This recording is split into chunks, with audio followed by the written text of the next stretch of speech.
Howdy, everybody.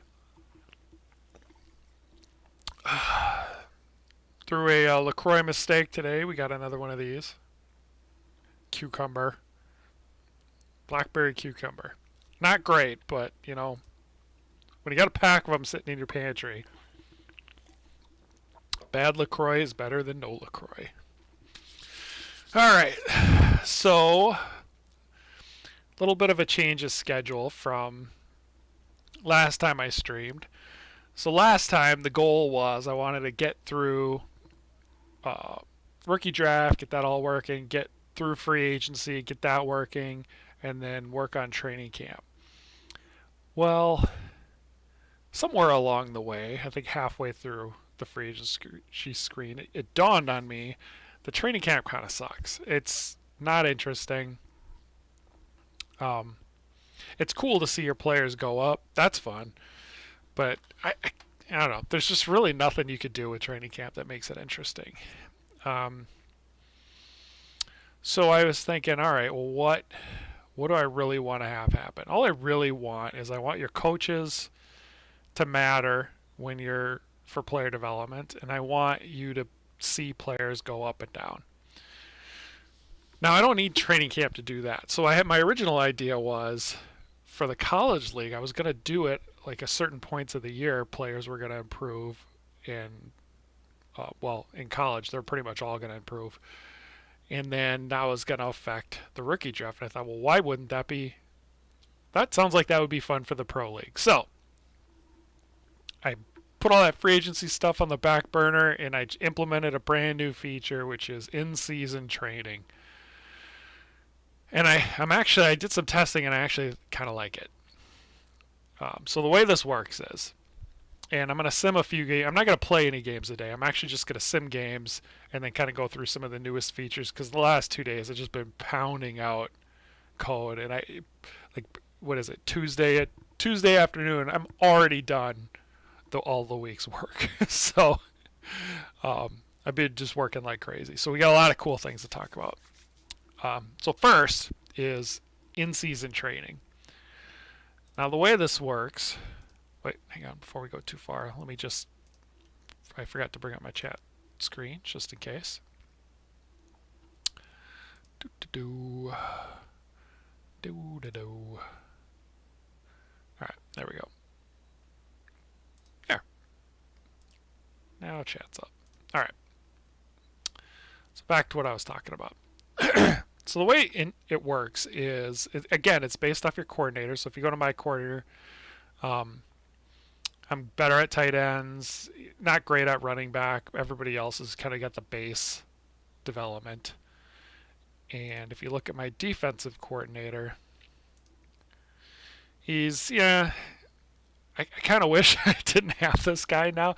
When I got him, my plan was I was just going to hire a new coach before training camp, and I was just going to kind of cheat the system that way. Well, now I got cheated by the system. So my defensive guy is only good at kickers and special teams, and he kind of hurts corners and safeties and returners, which I like all those positions. So I'm going to have to just deal with it this year, now that that's actually going to matter to my development. But anyway, so based on your coach and based on what your depth chart is set up, that's how your players are going to develop, and they're going to develop every single game. So you may not get a point every game, but there's going to be a chance to develop every game. I'm still working on that the news screen just to let you know what players have developed and in what category. So that'll come eventually. The news screen is next on my list. But I'll show you just kind of how I look at it. But the idea is, so my offensive coordinator is not great at running back, so Birch is not going to progress as fast as, say, Nunez may, because he's good at tight ends. And you'll see that on a per game basis. So anyway, that's how that works. And I'll sim a couple of games and we'll see that. The exact same system works for rookies. So when you go into the rookie pool, We went over this before. Nothing has really changed here, except you'll start to see the salaries will start to change and shift. And if you look at, I, nobody's going to remember all these ratings, but you may have your eye on a guy and say, oh, this 80 wide receiver with 80 speeds, the top pick in the draft. You may start to see these numbers shift as he progresses through his senior year.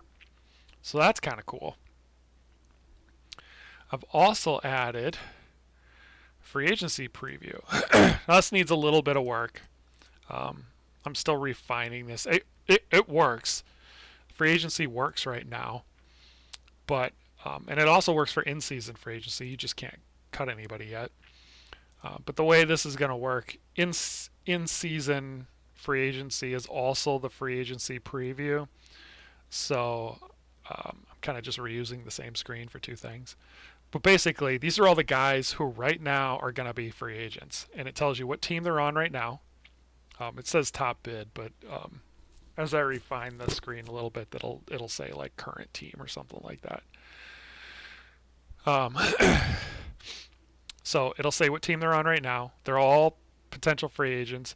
The salary is what they're anticipated to ask for, which again will shift as players develop during the season. Make offer button will only appear if you're allowed to make an offer for the player. So like, Leandro Howe, he's not on a team, so I could, if I had a roster spot, I could sign him for 1 year at his asking rate, which just means for the rest of this year. Now that does get applied to this year's cap, so you got to be, and I did that on purpose. Previous version, I think I have everybody signing a 1 year $1 contract. But what ended up happening was you were able to cut guys, save like 80% of their salary, then sign a 1 year $1 guy. Then you're under the cap, and then you can do all kinds of other roster moves. So it was just a kind of a way to cheat the cap. You could use in-season free agency for that. Now it doesn't really work anymore. You can go over the cap signing these guys. Like I could sign, if I had cut 4 guys, I could sign the 4 highest price players here, go over the cap by $100 if I want to, and there's no penalty for that other than I can't renegotiate anybody. I'm not gonna be able to trade and things like that. But anyway, these are all guys that weren't good enough to. The unsigned guys are all guys that weren't good enough to be on rosters, anyways. So no biggie there. But anyway, that's how that's gonna work. And when you get into free agency, it's gonna look pretty similar. This button will turn into, that's a little bright for me, I'm going to have to tone that down. But basically this button will turn into a bid button.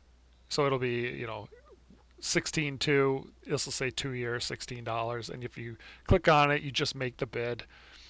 As teams start bidding up, this will always be the top bid. So no matter who's bidding on a guy, if you have the cap room, this bid button will automatically make you the top bid. And then the other teams have a chance to outbid you, but that's just to make it a lot easier. So once again, I took away that add or remove years, add or remove dollars buttons, and just flat out turned free agency into a, do I want to outbid the top team, yes or no? And just simplify the whole thing. So I think it works right now. It'll be fun to get there with the league, just to see it in action. All right, so that's that. One other thing I did. So if I go to my team, I upped the salary cap.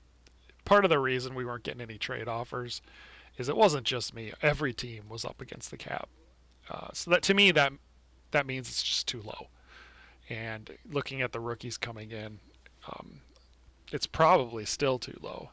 I moved it up $50 to $650, and we'll adjust it as we see how the talent level, does it go up, does it go down, does it stay pretty steady, and where does it stay? So that'll be something we adjust as we go. I'll defer to more cap space rather than less cap space just to make it interesting and test some more of the AI out. But I'm still happy, even though I can trade now. I'm happy with my team, so I'm still going to stay with it. All right. So schedule. We'll just sim a few weeks here. I'll probably stop right before the trade deadline, just because I do want to double check some shopping now that I have some cap space. Just to be sure. So this may be a quick one. So we won. Cool. I like that. Let's see. Did we get the MVP? Bursch, yeah, the running back, of course. Let's check the leaders quick. Rushing, because that's the only thing I care about right now. Okay. Running number. It's hard to tell if some of those are. Oh, I'm second in rushing. It's hard to tell me how many. I forget how many of those yards were from me, and how many were the sim. But that's fun. I like having the best rusher. All right, so that's working pretty good. Check standings. I'm still leading in the rookie. Yeah, these are the important things. Am I still leading rookie of the year? Yes. Okay. Oh, I've shown up on the MVP list. Okay. Those are the important things. Ooh, the Knights are number 2. We got a tough division. All right, so go back to my team. Actually, you know what? Let's check out college stuff quick.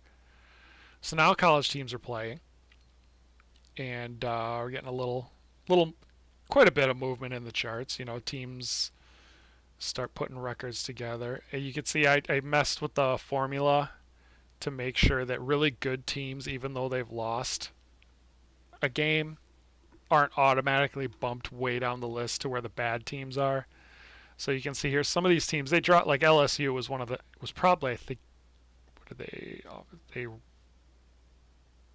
what were they? They went down to. All right, so they were almost a top 20 team. Mississippi State, moved down a little bit.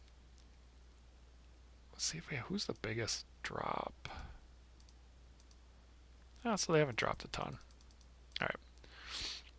But like LSU lost, but that doesn't mean that they go all the way down to, where's everybody that's lost? Yeah, in the 80s, right around 80, because they still have a top tier roster. So that seems to be working out pretty well. Where's Minnesota? Number 6, nice. MVP race finally got started. So a freshman's leading the MVP race right now. Defender. Yikes, 350 points out of defense. So I should probably create a way to click on these teams and go see what that player looks like. That would be kind of fun. I feel like that's something I'd want to do. I'll check the schedule. Top 20 teams. I'm not really following anybody that close, but Vanderbilt at Minnesota. All right. Let's sim another week. Oh, no. Let's check my trade offers. So I found a bug in the trade AI. It wasn't a huge bug. It was just slightly messing with the AI team's ability to, I guess, measure a player's difference on their team. So basically this number, how much does the player improve my roster? There's a little miscalculation in there, and that was part of what was pushing trade offers down. So I fixed that, and now trade offers have gotten ridiculous. But I think part of that's because I allow, so like, this is a good example. The Blues are making this trade offer to cut salary. So it seems reasonable, but they're not getting better at all. And I'm getting significantly better, but they're giving up $6. That seems a little generous to me. So that's something I can probably tighten up. And they don't necessarily need the cap space that bad. So I did, when I first wrote it, I made it slightly generous just because I wasn't getting any trade offers. Well, now I know why. It was because of that bug. So I got to go back and fix that. So I'm not going to take any of these trades because I think it's a little bit too generous. But it seems to be working well now. We're getting pretty good trades. I mean, some of them are, some of them are heavily tilted in their favor. They want a $43 guy for 33. Some of them are tilted in my favor. Like that other one I saw we just looked at. Where is it? Actually, here's another one's tilted in my favor. So yeah, it's a nice range. I think the range is a little too wide right now, but I can tighten that up. Quarterbacks. Yeah, mine's okay. Holy cow. So anyway, like I said, I'm not going to mess with that until I tighten it up a little more. All right, let's go back to this. We'll sim another week. Nice. My team's looking good. Let's see, was it Birch again? Iceberg. Yeah, it was Birch again. Sim another week. Oh, lost. Dang it. Let's go back and look. Iceberg, Tigers. Oh, yeah, my running game must not have gotten off very well. I dropped to number 4. Oh, the Knights. Yeah. And the Bobcats are undefeated. Let's see. Birch still in the lead. Oh, Birch is killing the rookies. Up to number 3. Nice. He's closing. Closing on Morse. Nothing here. Okay. So let's go to my team. So now I've got 3... What was that? 3 games? 3 games of training under my belt. I don't really remember all this stuff. If I had the news screen up every week, I think I'm gonna have it tell you, like, okay, Birch went up 2-1 running this week. Went down 1 on pass rush. I don't know. I'm gonna have it tell you something like that each week. But I've been kind of teetering between 2 things. One, it doesn't really matter. It's fun to see, which is why I'm going to put it in there. But in the end of the day, their ratings today are the only thing that really matter. There's no potential rating. There's no hidden potential rating. Every player always has the same, probability of going up or down. So, tracking player improvement or decline doesn't really unveil anything interesting or anything that's hidden. So there's kind of no point in it other than just it's kind of neat to know that my favorite players are going up or down. If Birch goes down 3 weeks in a row, that doesn't affect his ability to go up the next 5 weeks. So, like I said, I'm not trying to be sneaky and throw a hidden career arc or potential rating in there at all. There really isn't one. So, how do you know if a guy is going up or down? How do you know if you need to change him? Well, I'm using the finance view. Because, if you remember, for the most part, at least for sure in the allocation draft, players get paid what they're worth. And it's only as they improve or decline that the worth changes. So, if a player's got what the player's salary is. This value to team is kind of what does my coach think he's worth, based on where he is in the depth chart. That's just kind of good information. But this value on the market, if you remember, is if the player were hitting the free agency right now, what would he ask for?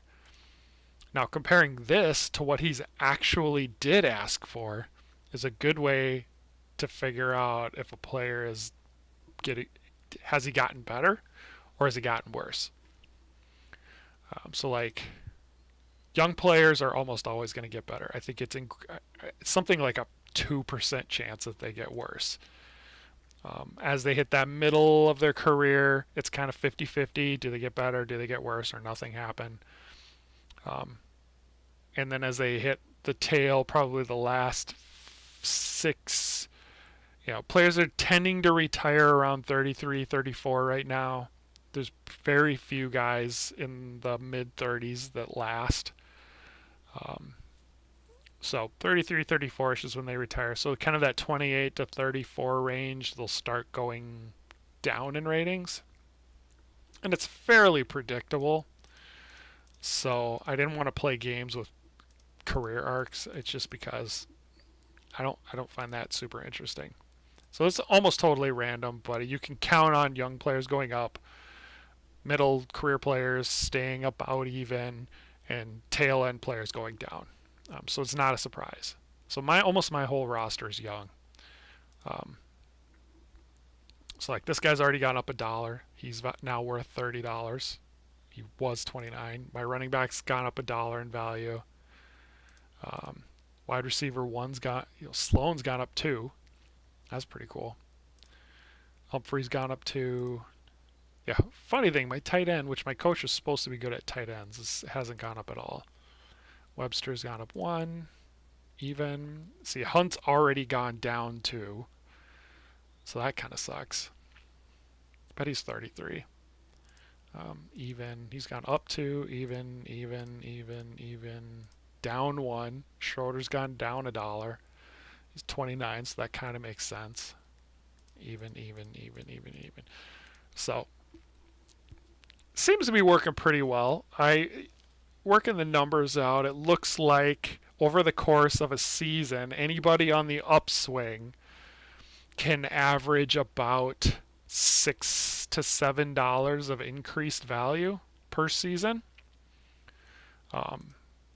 And most players come into the league. Well, players come into the league at 22. They generally increase until about 27. So that's 5. So a $30 increase per player. Yeah, that sounds all right. Actually, I wouldn't say average. That's usually the upper end is $6 to $7. So I don't know. It seems like a lot, but it seems reasonable. If guys are going to come in, if the top player in the league is going to come in at $40 or $45, by the time he hits peak of his career, he's worth about $75 or $80. I think that sounds reasonable. So that's how it's set up right now. I kind of like it. It's another one of those things as we sim out more seasons and play more games, we're going to fine tune it. But for a starting point, I think it's good. All right, so trade deadline is the 7th, so I got,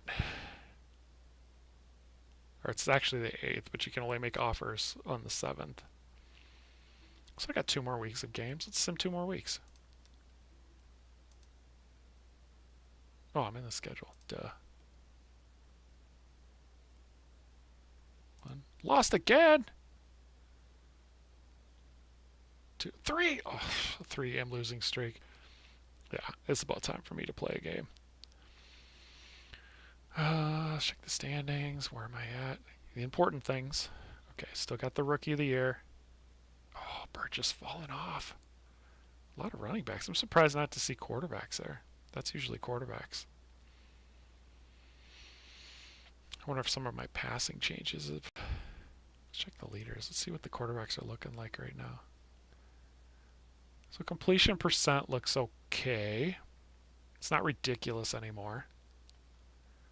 Touchdown to interception ratio looks good. So ratings are 780 to, I don't know, the top 4, 600 to 800.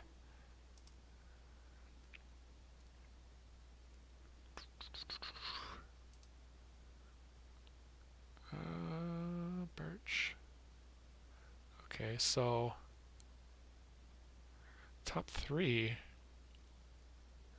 730. First of all, I think that seems about right. Why?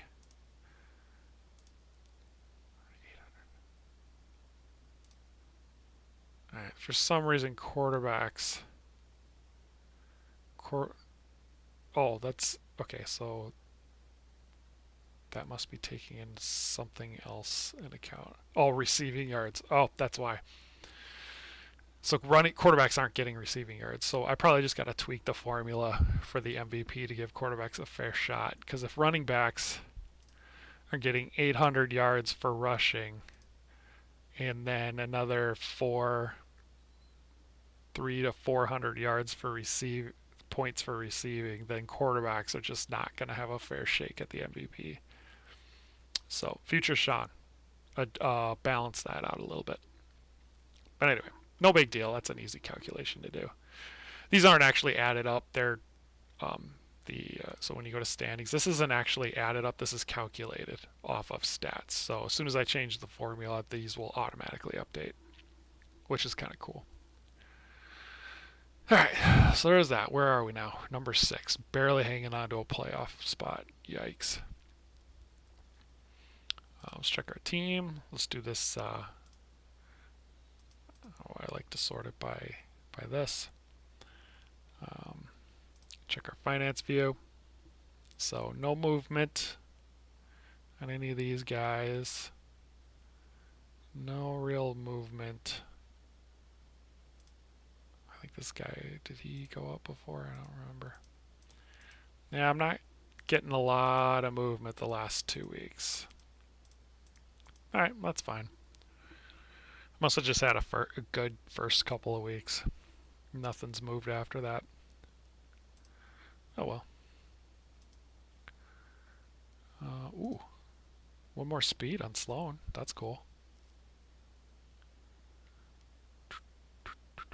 Yeah, cool. Alright. I had a good couple of weeks. So now, check the draft out. How's that changed? 2, 3, 4. It hasn't changed a ton.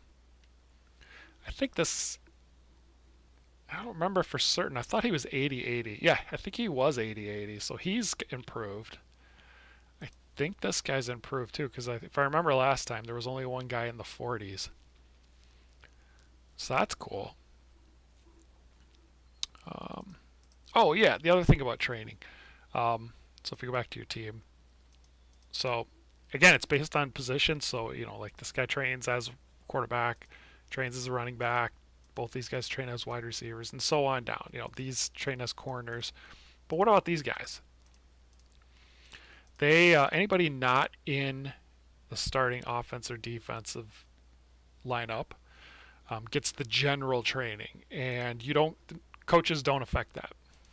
So I guess that's the one exception to offense and defensive coordinators is anybody not in a starting lineup gets general training, and that's based off the average coach, the one who's got the slight up for if you look at my coach, like you talk about these things. This is what everybody's getting trained at. Is if this for every position. So, kind of the base improvement. Players get trained twice every week. Actually, they get trained once on offense and defense, and they get trained once on special teams. So the same thing works for special teams. As if there's everybody who's not slotted in as a special team starter does the base special teams training, and it's kind of the average. Hey, no bonuses, but you're not hurting them either. You're not going to usually get a ton out of it, but you'll just do kind of the average progression. So, like Glenn will train at quarterback and then average special teams. This guy will train general and then general special teams. So he'll train both in the general categories. I'm doing that system because of this. These guys also do training. Just because they're not on a roster doesn't mean that they don't work out. So they also trade. So unsigned free agents still progress and still get work. They get better and they get worse, which is kind of neat. Also, college players who aren't in the starting lineup still get better and worse. So I think the system's gonna work. I'm kind of excited to see how it goes. So let's check the college stuff quick before we. How long is it going? 30 minutes. Yeah, we're just about done. So let's check the college league quick. Iowa best team in the country right now. Yikes. Duke. Duke football, number 2 in the country. So yeah, I do realize I have some work to do there. Um, but it's starting to shake out. You see, here's Kentucky, a 4-1 team, top 10. Or there's a couple like Kent State's 5-0, and they're down there. LSU's 3-2, and they're number 20. So, Minnesota down to 3-2. So I don't know. Seems to be working. Seniors now dominating the MVP race, which is kind of how you would expect it to look.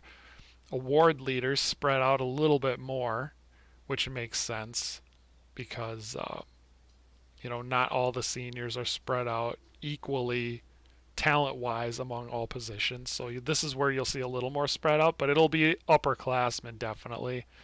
Like this Keenan Herman is kind of a guy to watch. And it would be cool if I could click on Northwestern right now and go see what his ratings were. Because a sophomore in the awards leader or a freshman this late into the season probably is looking at a guy who's better than you would expect for his class, so he could be a superstar by the end of his college career. So that'd be cool to watch. Or like this guy, this junior, he's still going to play another year. Everybody plays their senior year, so watch him next year. So overall, I don't know. I think it's working. I think it's working pretty good. I just got to tie everything together. Like I said, the draft is done. The AI is done in the draft. I've gone through the draft probably 20 times. No crashes. Everything works. Trading probably, again, it's hard to tell until I've done a bunch of different drafts if I need to fine tune it more, but it works pretty well. I think the offers are reasonable. It'll take live data and me really watching tape to double check it and make sure, but I think it's good. You can go right from the draft to free agency. Free agency AI looks good. It definitely works. I got some button management to do, but you can go all the way through free agency now. Now that we have in-season training camp stage is gone. I don't need it anymore. I might do a training session, kind of like a weekly training session. I might do run a training session between free agency and the start of the next season, or maybe run 3 of them or something like that to give one more progression in between the free agency and the start of the season. But yeah, as of right now, that works. The only thing I don't have working is the coach hiring stage. I still want to do something different. It's not very much fun right now. But I don't know what that is yet. So we might just be stuck with it the way it is right now until I can come up with something clever. But I mean, it works. It works okay. It's just it's not real fun. But you don't have to do it. So I guess all that's really left to do is put renegotiation AI in the news screen, and then I think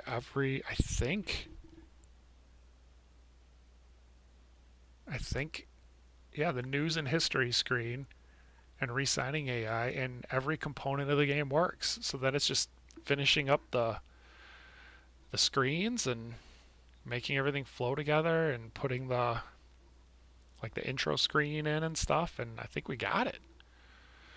So cross fingers, by the end of next week this thing's ready out on Steam for everybody to download. So anyway, that's it for today. We save our league. Got it. So next time I'm probably going to play a game. I want to start getting more of those on tape. I think my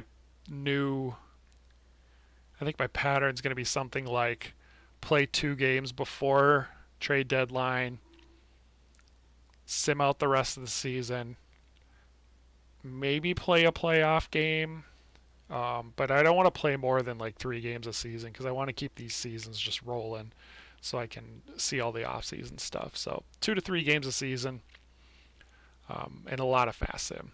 So stay tuned for that. See you next time.